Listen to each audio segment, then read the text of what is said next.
नमस्कार, मैं साधना पांडे मार्गदर्शन पे आपका स्वागत करती हूँ। दोस्तों, मैं बात करूँगी हरतालिका तीज व्रत की आसान पूजा विधि, किस प्रकार करके आप हरतालिका तीज की आसान पूजा विधि कर सकते हैं। तो सर्वप्रथम आपको इस तरह से अष्टदल कमल तैयार कर लेना है, यानी कि चावल के छोटे से थोड़े से लेकर के और उससे अष्टदल कमल बना लें। नहीं बना सकते तो आप बस इस तरह से चावल को रख करके और उस पर स्वास्तिक का निशान बना लीजिए, या फिर अष्टदल कमल यदि आपको आता है तो वो बना लें। बड़ी आसानी से ये बन भी जाता है। और बनाने के बाद जो है आपको इस पर कलश स्थापना करनी है। कलश स्थापना करने के लिए आप देख सकते हैं, शायद दिखाई दे रही होगी आपको, तो इसमें एक सुपारी चाहिए, सिक्का चाहिए और हल्दी की गांठ चाहिए।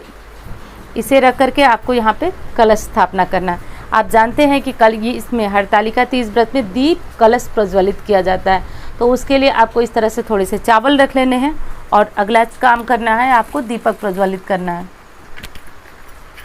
दोस्तों, आपको जो भी मंत्र आ रहा हो, जो भी आप महादेव की कृपा से जो भी मंत्र आप जपते आ रहे हो पहले से, तो पूर्व से जपे हुए मंत्र आप इसमें जप सकते हैं। वैसे इसमें विशेष लाभकारी होता है माता पार्वती का मंत्र जपना।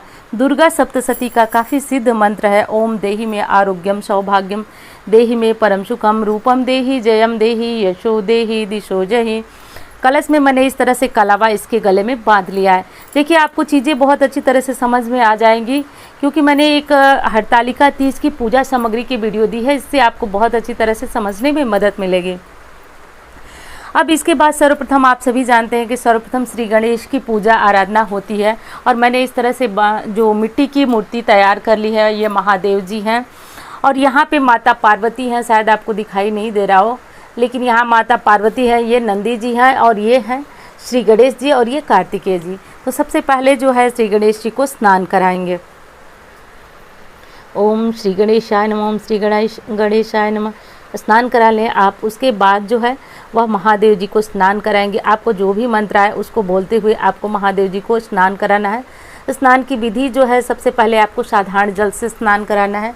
उसके बाद जो है आपको गाय के कच्चे दूध से स्नान कराना है। जैसा कि मेरे पास तो गाय का दूध अभी उपलब्ध नहीं था, तो दही है, ये दही से स्नान कराऊंगी मैं महादेव जी को। तो दही से आप महादेव जी को स्नान कराइए, श्री गणेश जी को स्नान कराइए।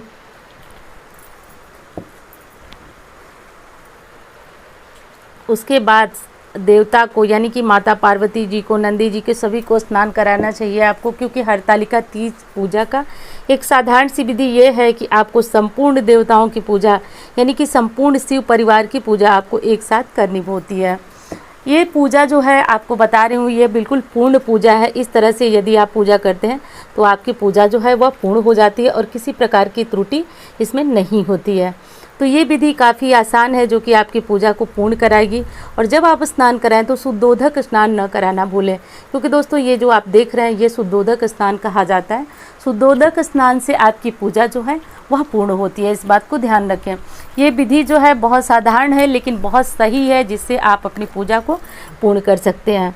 और एक एक चीज़ से बारी बारी आपको अभिषेक करते जाना है। अभिषेक करने के बाद जो है वह महादेव के मंत्रों का जप करते रहना है, यानी कि महामृत्युंजय मंत्र भी आप जप सकते हैं और ओम नमः शिवाय जप सकते हैं, श्री शिवाय नमस्तुभ्यम, जो भी आपको मंत्र समझ में आए उनसे जपें और भगवान की पूजा को पूर्ण कराएं। ये है घी से भगवान को स्नान कराएंगे। सारे अभिषेक का अपना एक अलग महत्व है। यदि पंचामृत आपको प्राप्त हो रहा है, उपलब्ध हो रहा है, तो पंचामृत से ज़रूर अभिषेक कराएं। इसमें कुछ चीज़ें, यानी कि गाय का दूध वगैरह हमसे छूट गया, आपको मिल सके तो ज़रूर चढ़ाएं। और पुनः आपको शुद्धोदक स्नान कराना है। शुद्धोदक स्नान में थोड़ा थोड़ा जल जो है उससे देवता की शुद्धिकरण की जाती है। इस तरह से करके आपको स्नान संपूर्ण कर लेना है। ये हो गई संपूर्ण स्नान। अब बारी आती है भगवान के श्रृंगार की। तो श्रृंगार में आप बहुत सारी चीज़ें ऐसी हैं जो कि भगवान को चढ़ा सकते हैं। भगवान को इत्र आज के दिन ज़रूर समर्पित किया जाता है। इत्र समर्पित करने से आपके रिश्ते मधुर होते हैं और इत्र समर्पित करने से पति पत्नी के बीच जो है प्यार और संबंध जो है वो बढ़ते हैं। इस बात को ध्यान रखें। सफ़ेद चंदन कूलर पे और ये चढ़ा दें आप। उसके बाद जो है बारी आती है माता पार्वती को सिंदूर समर्पित करने की। तो सिंदूर समर्पित करने का मंत्र आपको कई बार मैंने बताया। ओम देहि में आरोग्यम सौभाग्यम देहि में परम सुखम रूपम देहि जयम देहि यशो देहि, ऐसा बोलते हुए 5 बार जो है सिंदूर समर्पित करें। उसके बाद जो है ये सिंदूर आपको अपनी मांग में भरना होता है, इसको कहते हैं सुहाग लेना। ये कर लीजिए। अब बारी आती है आपको फ़ोटो पे, जो मूर्ति पे जो आपकी फ़ोटो है उस पर भी माँ को सिंदूर समर्पित करें। महादेव जी को अक्षत जरूर समर्पित की जाती है। वैसे तो सारे शिव परिवार पे ही आप अक्षत वगैरह समर्पित करें। ये सारी पूजा की पूर्णता के लिए बहुत आवश्यक है, क्योंकि हरतालिका तीज जो है वह कोई साधारण पूजा नहीं है।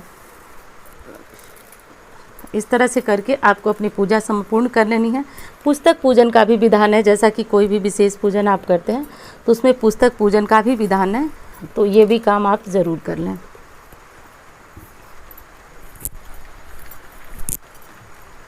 अब आगे आपको करना है दोस्तों, महादेव जी को सफ़ेद चंदन अर्पित करना है। सफ़ेद चंदन और विभूति से उनका श्रृंगार किया जाता है, इससे उनकी विशेष कृपा प्राप्त होती है। तो सफ़ेद चंदन आप उन्हें ज़रूर समर्पित करें।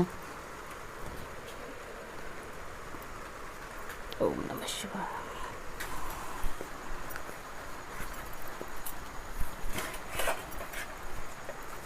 अब बारी आती है बेलपत्र की। तो आप बेलपत्र 5, 7, 3 जितने आपको प्राप्त हो सकें उन्हें ज़रूर चढ़ाएं। बेलपत्र जो है एक एक करके ही चढ़ाया जाता है। बेलपत्र चढ़ाने की, तो इस तरह से करके आप बेलपत्र ज़रूर समर्पित करें। बेलपत्र चढ़ाने से आपकी पूजा जो है वह पूर्ण होती है, इस बात का भी ध्यान रखना चाहिए।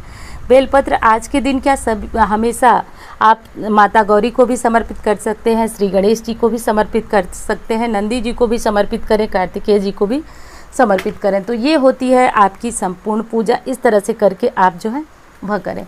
गणेश जी को जैसा आप सभी जानते हैं कि पीले फूल और दुर्वा विशेष प्रिय हैं, तो श्री गणेश जी को दुर्वा जरूर अर्पित करें। गणेश जी को दुर्वा अर्पित करने से उनकी विशेष कृपा प्राप्त होती है। वहीं नंदी जी को भी दुर्वा चढ़ाया जाता है, तो इन्हें भी दुर्वा अर्पित करें। श्री गणेश जी को पीले पुष्प जरूर चढ़ाए जाते हैं, तो पीले पुष्प जो है ज़रूर चढ़ाएं। वहीं शिव जी पे समी पत्र चढ़ाने से मनोकामनाओं की पूर्ति होती है, तो इस तरह से आप भोलेनाथ को समी पत्र समर्पित करें।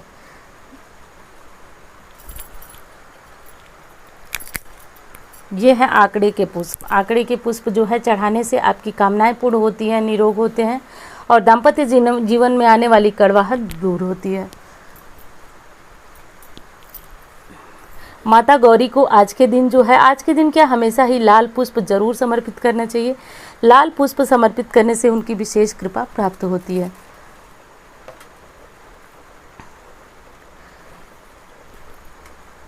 यदि दाम्पत्य जीवन में किसी तरह की कड़वाहट है, तो आज के दिन आप महादेव को केसर मिश्रित जल से भी स्नान करा सकते हैं। पीले पुष्प चढ़ाने से गुरु बृहस्पति जो है प्रसन्न होते हैं, तो ये भी आप चढ़ा सकते हैं।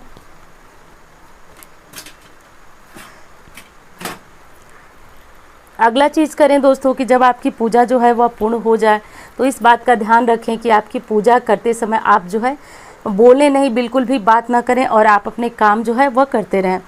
अब बारी आती है आपको भगवान को वस्त्र अर्पित करने की। तो वस्त्र आपको अर्पित करना है। सब जैसा कि जानते हैं कि वस्त्र स्वरूप ये मौली आती है, तो मौली आपको सभी देवताओं को ज़रूर समर्पित करना चाहिए। मौली समर्पित करने से आपकी पूजा जो है वह पूर्ण होती है। महादेव जी के लिए यदि चाहें तो आप सफ़ेद वस्त्र भी समर्पित कर सकते हैं और मौली धागा भी समर्पित कर सकते हैं। तो जैसी आपकी श्रद्धा हो, ये सारी चीज़ें आप उन्हें ज़रूर समर्पित करें। अब बारी आती है गौरी जी को श्रृंगार सामग्री समर्पित करने की। श्रृंगार सामग्री जैसा कि आप सभी जानते हैं कि माता को समर्पित करना अति आवश्यक है। तो देखिए, यदि आप चाहें तो एक एक करके माता के सामने ये श्रृंगार सामग्रियाँ सारी रख भी सकते हैं, और चाहें तो आप किसी तरह से थाली के साथ ही स्पर्श जरूर कराएं, क्योंकि थाली के साथ स्पर्श कराने से आपकी सारी जो श्रृंगार सामग्री होती है वो माँ का प्रसाद हो जाती है। इसमें जो समर्पित करने वाली विशेष चीज़ है वो माता को सिंदूर ऐसे करके चढ़ाएं और इसमें से कुछ सामग्री अपने लिए ज़रूर रखें। तो ये सारी सामग्री इस तरह से चढ़ा दें।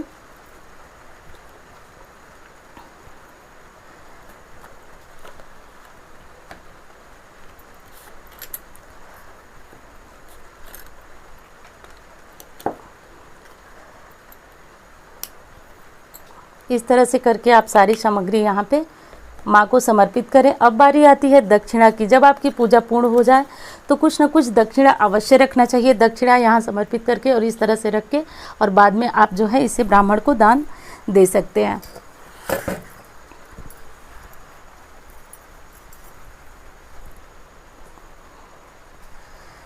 इस तरह से करके दोस्तों आपकी पूजा संपूर्ण होती है। इसके बाद बारी आती है आपके भोग प्रसाद की कि अब भगवान को आप भोग क्या लगाएंगे।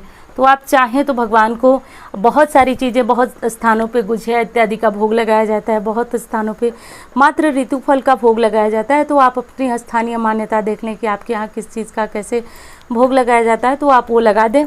बाकी भगवान को फल का भोग यदि लगाते हैं तो ये ज़्यादा उत्तम होता है।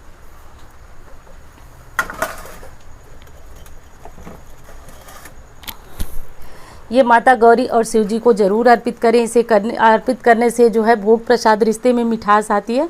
और पूरी कोशिश करें कि आप अपने घर पे ही बना करके भोलेनाथ और माता गौरी को समर्पित करें। तो ये हो गई बहुत छोटी सी और आसान पूजा विधि। इसे करने से जीवन में आने वाली समस्त तकलीफ़ें, समस्त मुसीबतें जो है समाप्त होती हैं और माता गौरी और शिव जी की कृपा प्राप्त होती है। तो दोस्तों ये छोटी सी पूजा विधि उम्मीद करती हूँ आपके लिए बहुत मददगार होगी और उम्मीद करती हूँ कि ज़्यादा पसंद आएगी। तो है आपको भगवान की आरती करनी है। आरती में आप चाहें तो कर्पूर गौरम भी गा सकते हैं, चाहे तो शिव जी की आरती कर सकते हैं।